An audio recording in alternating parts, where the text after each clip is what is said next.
ou que seja oriundo de outra cidade, de outros estados, mas que faça parte da vida de Feira de Santana, que contribua com Feira de Santana. Pode ser um gari, pode ser um caminhoneiro, um médico, um cientista, um padre, um advogado. A nós não importa qual é a categoria profissional, o importa é o que essa pessoa faz pela cidade e pela humanidade. E hoje nosso convidado especial é um frade franciscano, nosso querido Frei Cristóvão.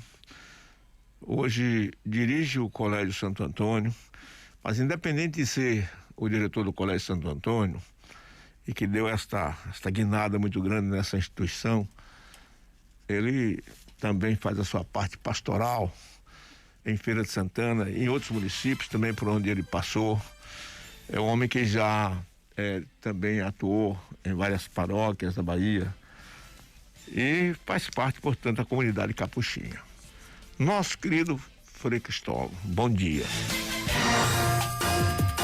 Ouça agora no programa Bom Dia Feira.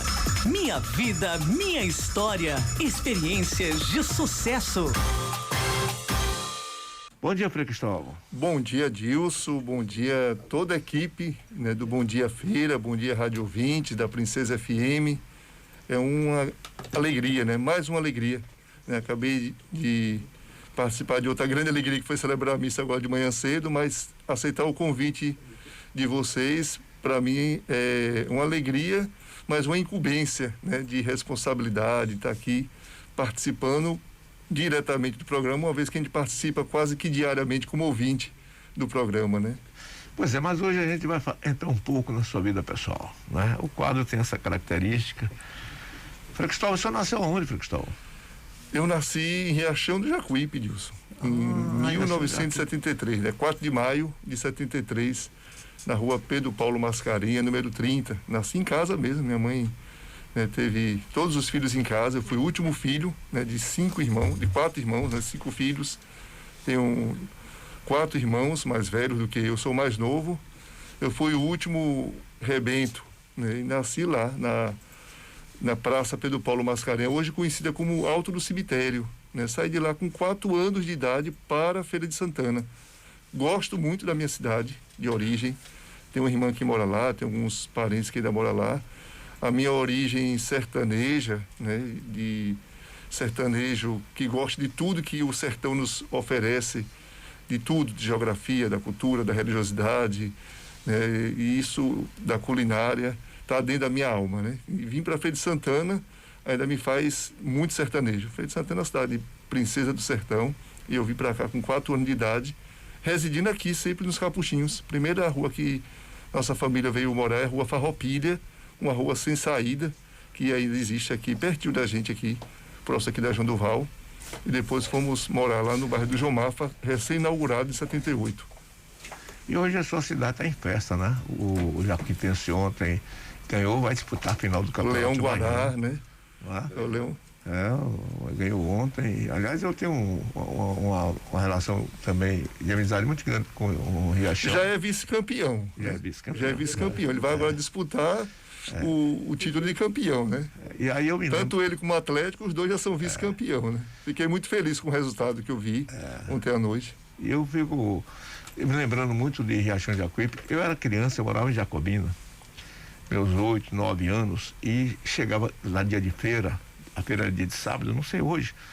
Aí chegava o meu pai era feirante, a gente ajudava meu pai a fazer, lá vender as coisinhas dele na feira. E eu vi aqueles caminhões chegaram, Armazém Jandaia de Vivaldo de Lima, Riachão de Jacuípe. Famoso Vivaldo. Aí eu ficava... Grande empreendedor, né? Eu ficava encantado com aquilo. O menino, rapaz, Armazém Jandaia. Aqueles caminhões, chegavam 3, 4 caminhões em Jacobina. O tempo passa, eu começo... Meu pai foi caminhoneiro, Dilson. Ele tinha uma banca, né? Desculpa, ele não foi caminhoneiro diretamente. Ele dirigiu o carro pequeno para pegar a mercadoria em Jacobina para vender, né? Fruta, verdura, ali em Riachão do Jacuípe. Meu pai tinha uma banca na Feira Livre, né? E fazia esse trajeto aí, toda semana. E aí eu conheci o Vivaldo, depois eu fui conhecer essa figura de Riachão de Jacuípe, foi o fundador, como eu falei, porque foi ele quem fundou o Esporte Clube Jacuipense.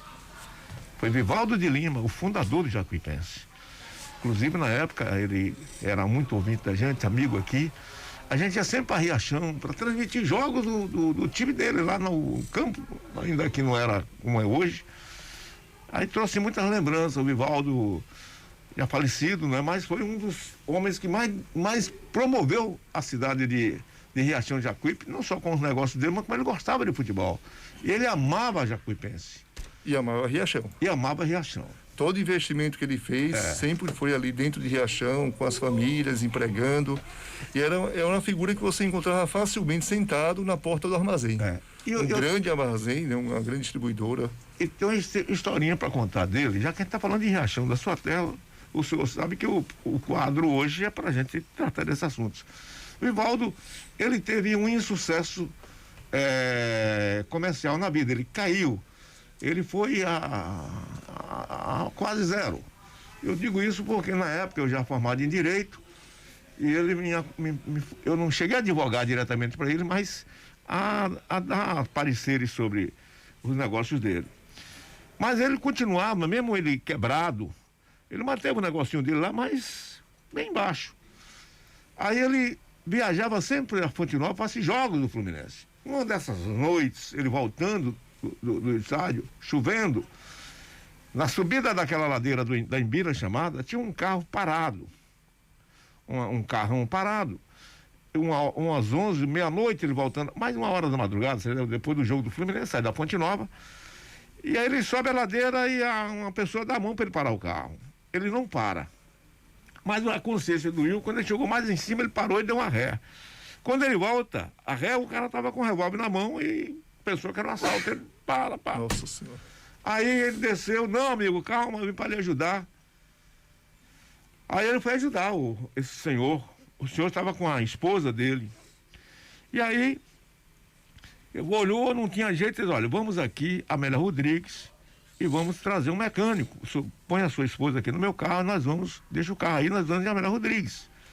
Chegaram a Amélia Rodrigues, procuraram lá num posto de gasolina, alguém de oficina, o rapaz lá indicou um mecânico, foram acordar o mecânico, trouxeram o mecânico, quando o mecânico chegou lá, disse, aqui não tem jeito não, o carro tem que ir para a concessionária.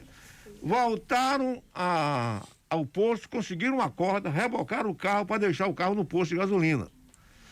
E aí eles, bom, agora eu vou levar o senhor para a Feira de Santana, amanhã o senhor arruma a concessionária para vir guinchar o seu carro. Isso já era 2, 3 horas da madrugada. Aí ele levou aquele senhor, aquela senhora, e disse, o senhor fica aqui no hotel. Aí ele disse, olha, meu amigo, o senhor mora onde? Ele disse, eu moro em Riachão Jacuípe, eu estou indo para Riachão, daqui a quase 100 quilômetros. Poxa, então o senhor durma aqui no hotel? Eu disse, não, amigo, eu tenho que ir para Riachão. Não, aqui no hotel, não, eu tenho que comer um negócio e tal. E qual é o seu negócio? Ele contou a história do negócio dele. Aí ele disse, não, o senhor fica aqui por minha conta, o senhor vai dormir aqui. De manhã, tá bom, de manhã eu vou tomar café. Aí o rapaz perguntou, bom, o senhor de Riachão, o que é que o senhor faz? Ele contou a história dele. Ele disse, pois eu sou o vice-governador de Pernambuco e sou o dono da usina Mandacaru, de açúcar, a maior distribuidora de açúcar, produtor de açúcar. O senhor não quer ser o representante exclusivo da usina Mandacaru na Bahia?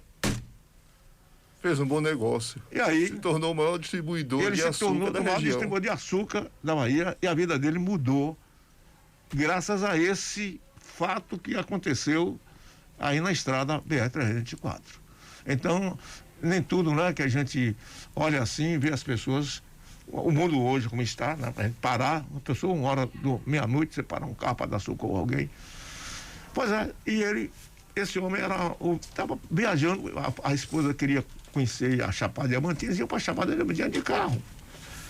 Bom, mas isso para falar um pouquinho do Vivaldo de Lima, que foi esse grande jacuipense que eu conheci.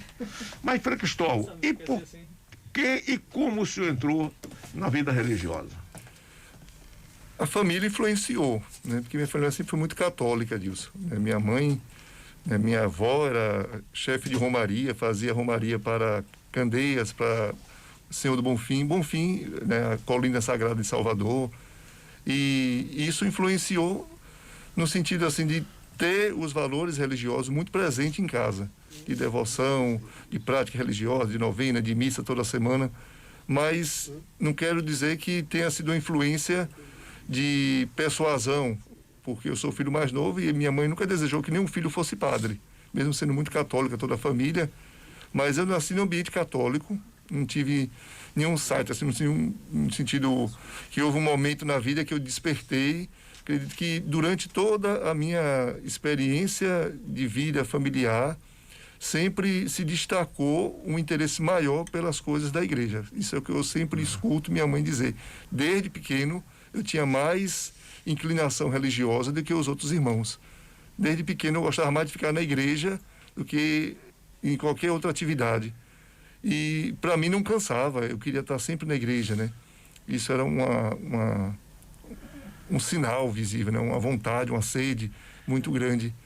E quando viemos morar aqui em Feira de Santana, sempre aqui nos Capuchinhos, a nossa área de residência foi sempre influenciada pelos capuchinhos, sempre admirei os frades capuchinhos, sempre ouvia os frades capuchinhos, e um frade que para mim foi assim uma grande referência, né, na rádio, era Frei Orlando Bittencourt.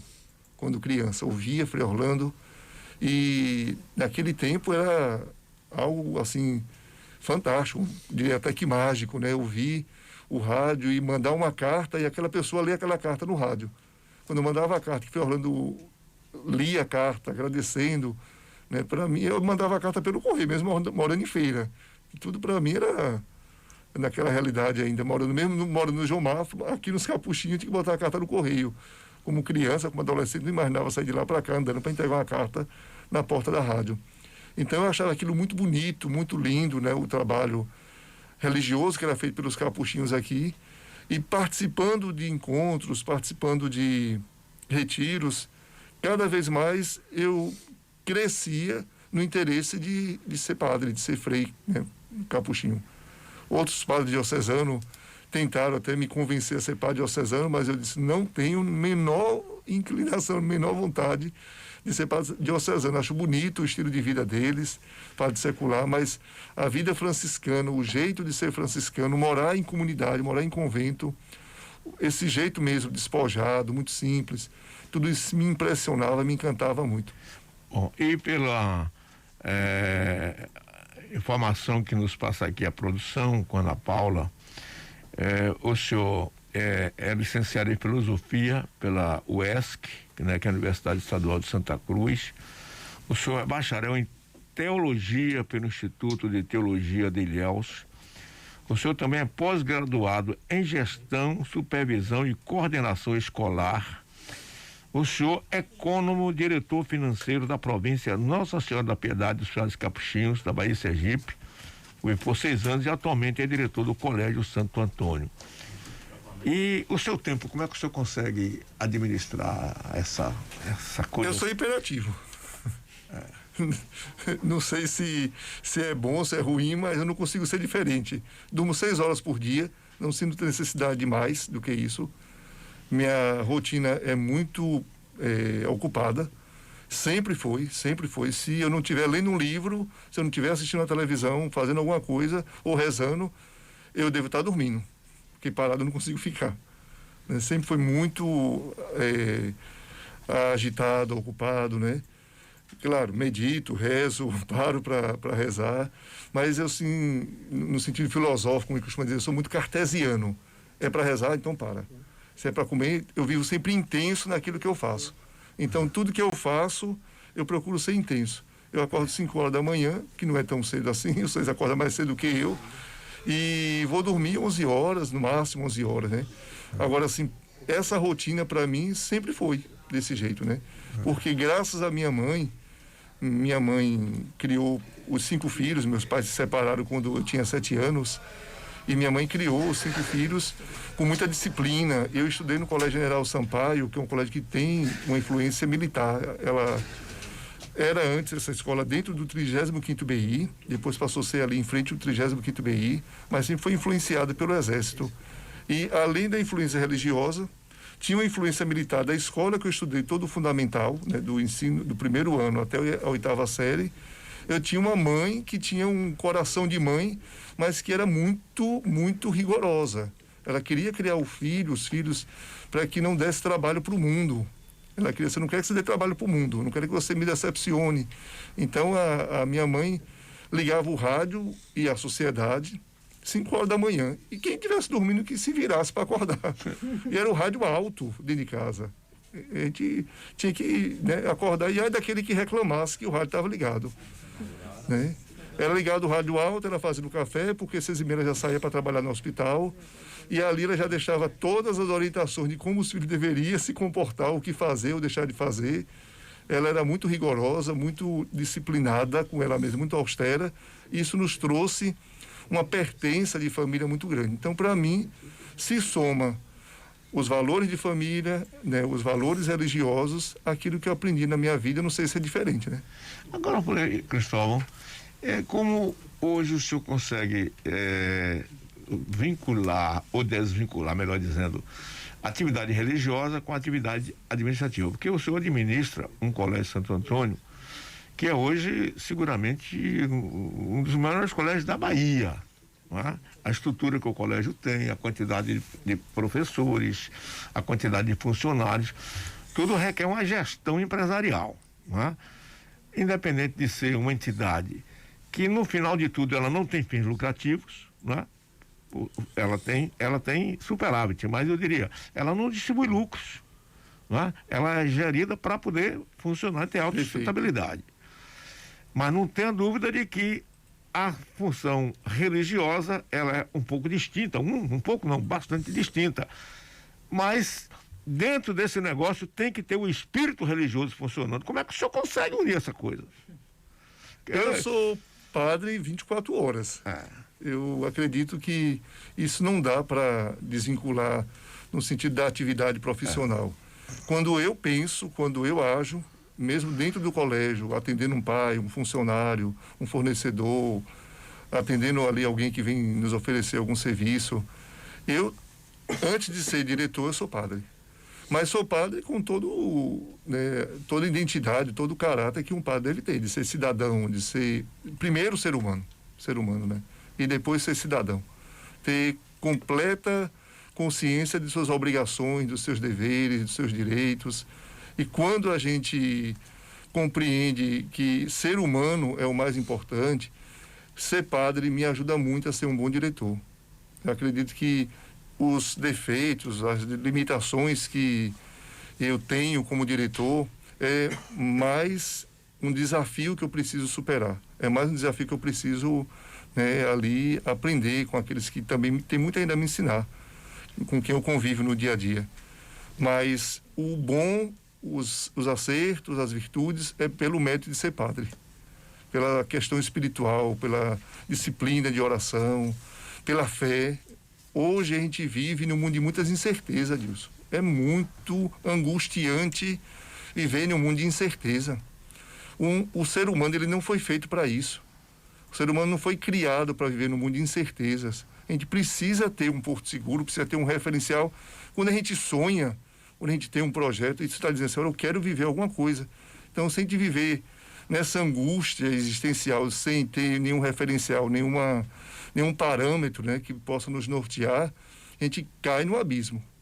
E a fé, ela nos dá uma certeza de acreditar naquilo que a gente não vê. Ou seja, aquilo que eu desejo, aquilo que eu sonho, eu não tenho como provar.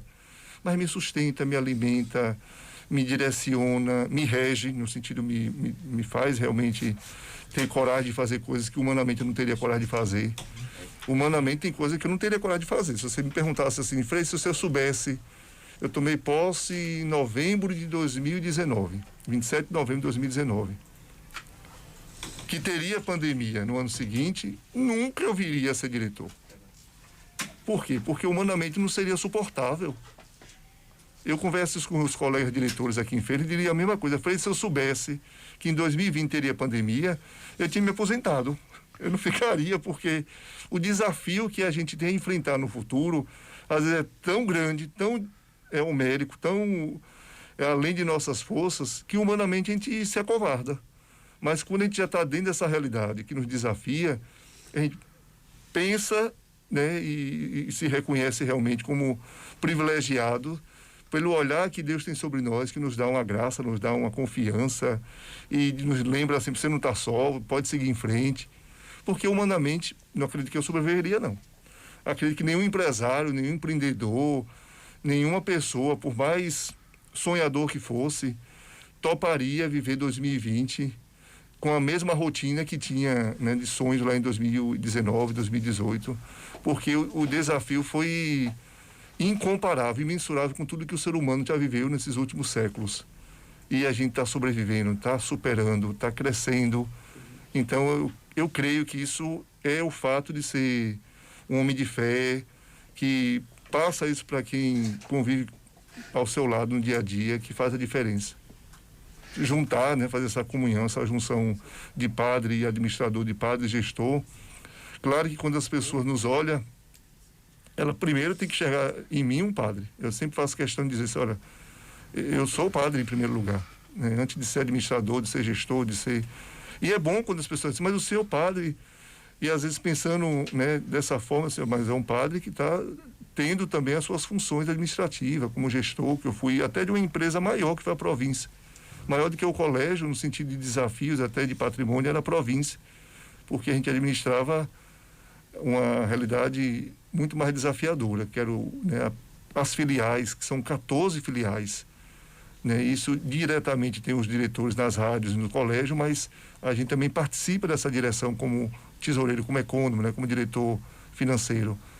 E nos últimos anos, eu fui que fiquei mais tempo, fiquei 6 anos como diretor financeiro da província nesse tempo, né? E atualmente ainda sou conselheiro da província por 6 anos.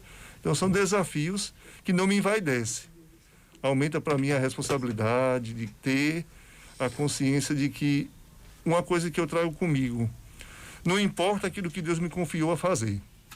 Não importa. Pode ser o Colégio Santo Antônio, podia ser um colégio de bairro. Eu tenho que entregar melhor do que encontrei. Eu tenho que encontrar aquela situação, saber o que eu estou recebendo, contextualizar, mas eu tenho que devolver para quem me confiou melhor do que eu recebi. Isso é um desafio do qual não abro mão comigo mesmo. Eu me desafio nesse sentido. O senhor passou por algumas regiões, o senhor esteve na região do Porto Seguro, né? O senhor conheceu lá aquela região, hoje o senhor está em Feira. Isso faz parte, portanto, da própria organização, porque o senhor está lá acostumado, né? Já começa a conviver com aquela comunidade, já conhece os problemas da comunidade, de repente o senhor sai e vem para outra comunidade, de realidade diferente. Isso ajuda ou contribui ou não, de qualquer forma, para essa relação, diríamos assim, pastoral? Ajuda. Quanto maior for a nossa disponibilidade, porque é próprio da vida do cristão, né? A peregrinação, ser peregrino, ser itinerante, né? O primeiro nome que o cristão recebeu não foi de cristão, né? Pra você ter uma ideia, nós recebemos o nome de cristão depois de 5 séculos, depois de 50 anos, melhor dizer, depois de 50 anos. Antes de 50 anos, nós éramos chamados de caminheiros, seguidores do caminho, porque a nossa vida era seguir o caminho, aquele que se apresentou, eu sou o caminho, a verdade e a vida. Então, é da nossa essência ser caminheiro, ser peregrino. E como franciscano, então, não tem nada mais bonito na vida franciscana do que o desapego, né? O desapego no sentido de viver intensamente as amizades, viver intensamente onde você estiver com as pessoas, com os lugares, mas ser desapegado, né? De todo lugar eu tiro uma grande lição. Em cada lugar que eu morei, as pessoas, aquele lugar, aquela realidade me ensinou muito. Foram meus mestres, eu digo isso de forma muito sincera. Me deram o régua e o compasso quando eu passei em Itabuna, Itamaraju, quando eu passei em Esplanada e, por último, Porto Seguro, quando eu morei em Salvador. De cada lugar eu aprendi muito mais do que ensinei. Mas eu vivo intensamente. Quando eu saio daquele lugar, eu procuro viver intensamente aonde eu estou. Não fico apegado, não vivo mais, né, uma duplicidade, né? Eu não teria vocação para ter amante. Acho que não. Se eu fosse casado, eu acho que eu conseguiria ser fiel. Porque eu não consigo pensar em dividir a atenção com 1, 2, 3, 4 pessoas, no sentido intenso do amor, da fidelidade, né?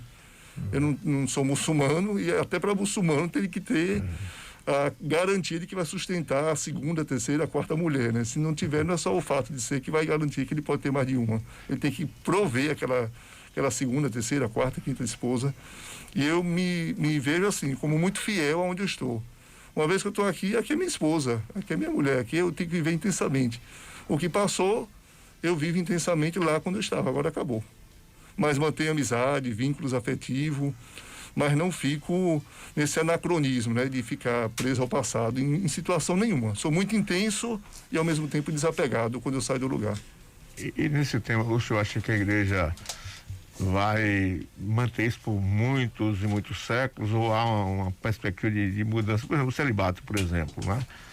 O senhor acredita que com essas ideias mais modernas da igreja, o celibato venha um dia a acabar? Dilson, eu honestamente falando, eu acredito que a gente vive uma situação de profunda mudança, talvez como nunca se viu na igreja, nesse momento atual do pontificado do Papa Francisco. Mas essas mudanças, elas têm algumas situações de doutrina que é além, muito além de uma simples, de um simples decreto, né? Como a gente chama o munus próprio do Papa, né? Que ele fez muito agora nos últimos anos, o uso desse munus próprio, né? Decretos pessoais, que na linguagem civil seria uma espécie de decreto-lei. Mas a mudança do celibato, ela independe muito mais do que a decisão monocrática de um Papa. Ela é muito mais desafiadora porque a igreja, ela tem uma presença universal. Ela está presente praticamente em todos os países do mundo. E são realidades diferentes, culturas diferentes, costumes diferentes. Existem determinados países ou continentes que aceitariam isso com muita tranquilidade. Já outros países não aceitam isso de jeito nenhum, o fim do celibato. Então, além de ser uma questão de doutrina, existe uma resistência interna dentro da igreja diante dessas conferências internacionais que representam seus países, seus continentes, que determinadas culturas não aceitam. Outras são mais abertas. Um exemplo, a Alemanha. A Conferência da Alemanha é vista como a conferência mais progressista do mundo dentro da Igreja Católica, mais avançada. Mas é um colegiado, ela não pode tomar decisão sozinha, ela não pode fazer nada sozinha. Por ela, pela conferência, nós já teríamos, né, o fim do celibato, já teria mulher celebrando, sacerdotisa e outras coisas mais. Mas, assim, o pensamento da igreja, ele é colegial, é de uma colegialidade, né, sagrada, e isso é bonito, né? Ela tem que viver essa unidade. É uma situação tênue que a igreja vive entre tomar uma decisão que nos leve um passo à frente sem perder as suas raízes. Isso todos os papas viveram, dos últimos tempos. João XXIII, Paulo VI. Paulo VI foi um dos papas mais inteligentes da história da igreja. E por ser inteligente, sofreu muito. Eu acredito que os inteligentes sofrem demais. Os que pensam sofrem demais, são muito angustiados, porque eles querem um mundo melhor, querem um mundo mais assertivo, um mundo mais proativo, né? Eles fogem o senso comum. E o Papa Paulo VI foi quem, de fato, fez as grandes mudanças do Vaticano II, que agora está sendo implementada universalmente pelo Papa Francisco. O Papa Francisco, ele não está fazendo nada de novo, como alguns pensam. Ele está desejando que o Vaticano II, o Concílio Vaticano II, seja colocado em prática. E acredito que o celibato da igreja também é uma pauta da igreja. Mas, nesse momento, não. Não acredito que seja algo que venha a ser tirado, que venha a ser repensado, como ele mesmo já disse. Não, por enquanto, essa não é uma preocupação, não é um desejo da igreja, por se tratar de uma doutrina, não é um dogma. Por ser doutrina, pode um dia ter, né, esse pensamento superado, ressignificado, que é diferente de um dogma, que não muda nunca. Está nos acompanhando, nos ouvindo, Conceição Amorim, no bairro da Brasília. Ela diz: bom dia, mande um forte abraço para Frei Cristóvão. Diga a ele que lembro dele no grupo de jovens da igreja Cristo Redentor. Lembro dela demais, dona Conceição. Ali foi minha origem também, no bairro do João Mafra, comunidade Cristo Redentor de Paróquia, Cristo Redentor do Padre Gesso. Um grande abraço para dona Conceição e que bom saber que você está nos acompanhando. Bom, sempre os frades têm uma tendência muito a deixarem em determinado momento para estudo e aperfeiçoamento. Agora mesmo nós estamos com o Frei Mário Sérgio está indo para Roma para fazer curso de especialização. O Mário Célio agora recentemente saiu de uma viagem que fez com peregrinos pela Terra Santa. O senhor tem uma viagem programada também com peregrinos para santuários europeus. Não é isso, filho? Sim, com a Peregrinações Viagem, com o Jair, mando para ele um grande abraço para ele, para a esposa, para todos os peregrinos que já se decidiram, que estão conosco nessa viagem. Um grande abraço. E nós estaremos fazendo essa viagem a partir do dia 16 de junho, saindo 16 de junho, né, daqui de Salvador, indo para Portugal, Lisboa, Fátima e algumas cidades ali também próximo de Fátima, indo para a França, Lourdes e Paris. E em seguida encerraremos a peregrinação em Londres, na Inglaterra, retornando ao Brasil dia 3 de julho. E graças a Deus a gente tem visto aí todos os dias os países da Europa flexibilizando mais os protocolos com segurança, né? A gente vê que isso vai acontecer também em breve no Brasil, como já aconteceu aqui em Feira, né? Alguns protocolos estão sendo flexibilizados. O governador do estado da Bahia já deu sinais de que deve flexibilizar também, provavelmente amanhã, o presidente também da República. Isso é sinal de que nós temos hoje um cenário muito mais positivo de viagens internacionais do que o ano passado. Inclusive até economicamente, porque o dólar está se desvalorizando muito rápido, né, em comparação ao real. Hoje o dólar vale 4,70. O ano passado ele valia 5,70, 5,80, né? É uma desvalorização, foi a moeda que mais se valorizou no mundo, agora em 2022, foi o real. Então até isso se torna positivo também para você se decidir em viajar conosco. E o senhor tem algum projeto de especialização lá em Roma, que geralmente é Roma, né? Por agora não, por esse tempo não. Meu desejo é permanecer à frente do Colégio Santo Antônio ainda por um bom tempo, se Deus permitir. Quero ficar aqui, né, o tempo que Deus permitir, aí mais uns 6 anos, trabalhando à frente do colégio, né, que eu possa me dedicar inteiramente, né, nesse trabalho que o Senhor me confiou. Mas por enquanto não, Dilson, né? Talvez aqui pelo Brasil mesmo. Amo viajar, já tive a oportunidade de conhecer praticamente quase todos os continentes do mundo, né? Viajando por vários países, em dezenas de países, mas o melhor lugar do mundo é a nossa casa. Gosto demais, sou muito caseiro, né? E para mim, quando chega final do dia, que eu volto para casa, para mim é um pedacinho do paraíso, né? O convento. E para não dizer que não é só o convento, gosto muito de minha casa, casa da minha mãe, né? Para que eu mando um abraço, Dona Madalena, que está nos ouvindo. Meus irmãos estão nos escutando também, que moram aqui. Tenho 3 irmãos que moram aqui em Feira, que sempre escutam o programa. E é as casas que eu frequento, sou muito de família. Então, essa ideia de morar fora, de passar 3, 4 anos fora da família, ainda não tenho plano nessa perspectiva, não. Nós, portanto, temos aqui o Frei Cristóvão Lima de Matos, nasceu em 4 de maio de 1973, ele é taurino também, eu sou de maio, né? 4 de maio, sou de 6 de maio, a gente faz aniversário quase um juntinho do outro. E residindo em Feira de Santana, no Convento de Santo Antônio. O Frei Cristóvão, foi um prazer muito grande a gente saber O senhor faz quanto de maio? 6. 6 de maio, né? O dia da minha irmã é 6 de maio. 6 de maio também, né? Eu tenho uma irmã 6 de maio, minha mãe 18 de maio e tenho uma segunda irmã que faz 26 de maio. Então, mês de maio. E eu 4 de maio. O mês de Maria. Mês de Maria. Fernandinho vai ter uma filha que vai nascer no mês de maio também. Prevista para dia 18. Para dia 18. Então, o mês de maio é um mês abençoado. Frei Cristóvão, muito obrigado. Foi bom a gente. Que o senhor se dispôs a contar um pouquinho da sua vida, viu? Porque o quadro tem essa finalidade. Minha história, minha vida.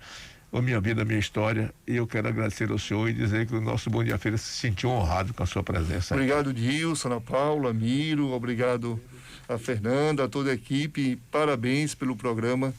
Eu acredito que o que vocês fazem há tantos anos, eu só faço esse programa há muitos anos, só está na rádio há mais de 50 anos, fazendo um programa que é uma referência na Bahia, e fazer comunicação hoje, anunciando, né, a verdade, procurando ter cuidado com aquilo que se divulga, é de uma responsabilidade ética e de um desafio tão grande no mundo que a gente vive hoje, de notícias rápidas, instantâneas, né?